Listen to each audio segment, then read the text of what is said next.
Hello, I'm Krystal Obrzut. These are the bronze sculptures.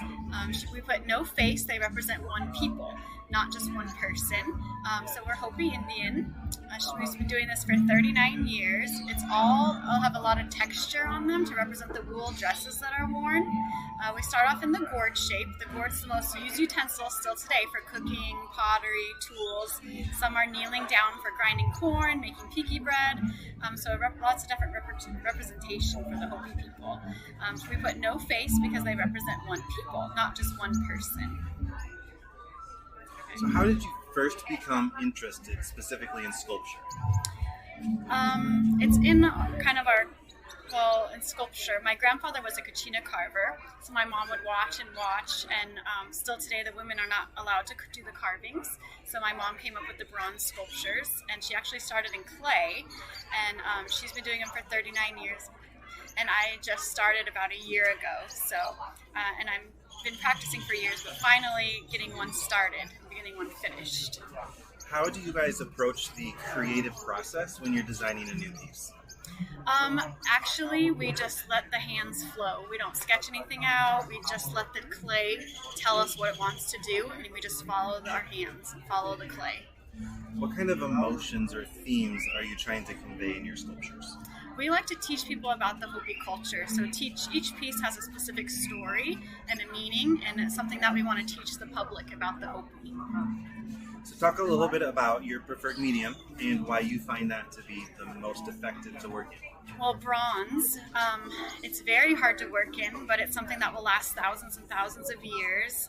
And we like that the form will be repeated over in itself in its addition throughout the years. And when it sells out, then we have to destroy the mold and no more can be made. So they're all very limited.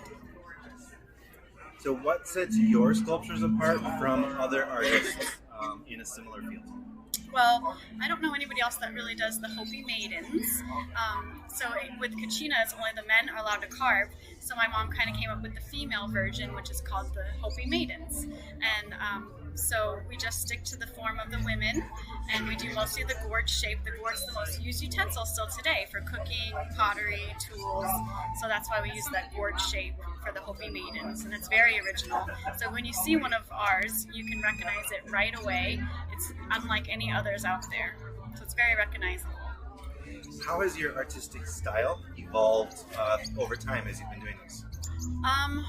30 years ago, we still had the same style, the gourd shape, but then we've added more of the textures, more of the colors. We try to make some of the patinas look like stones. So we do layer after layer after layer of different heat and chemicals to create the colors. And so that's something that always evolves, always new patinas, always new textures and designs throughout the years. Can you walk us through a specific project that you worked on and what some of the challenges were in that process? Some of the bigger ones, like Moon, for an example, that just came out in January. That one was in the studio for 4 years, and we finally got it finished. So some of them, are big struggles, and so instead of working backwards, we just pause and start a new one and then go back to the others. So what sorts of tools or techniques do you use when you're sculpting? Actually, we have some tools that we make ourselves just to give us certain angles on the tool, but mostly ours is scrape and smooth method to get it smooth, which is the hardest part of this sculpting is scrape and smooth, scrape and smooth. Has there been a time when you received feedback on your work from customers that helped you modify and improve your artwork? A lot of the coloring is actually customers' ideas, and I love accepting new challenges for new colors. And sometimes people bring me paint swatches or show me colors in their home that they want to see more of. So I love to evolve the patinas that way to see what the customers love and try new things. How do you balance the commercial demands of selling the art with your artistic vision when creating the sculpture? You always got to pay attention to what sizes people tend to buy, and try to sculpt in that size. Although that's hard because the clay just kind of wants to do what it wants to do, and I just follow it. But mostly I would say in the coloring, with people's homes and what's the new designs and the new colors for the trends of people's homes. And that's something we like to follow and keep up with. What kind of impact do you hope that your sculptures have on viewers? I love mostly just teaching people about our culture with our sculptures. So teaching them the story, and then they love memorizing the story that goes along with their piece so they can tell their friends and their family and keep the traditions going. So how do you stay inspired to continue creating new sculptures and new designs? Always we have 3 or 4 in our minds, and always I just have so many up here that I haven't had time to sculpt yet. Has there been a time when you faced creative blocks or felt stuck in the sculpting process?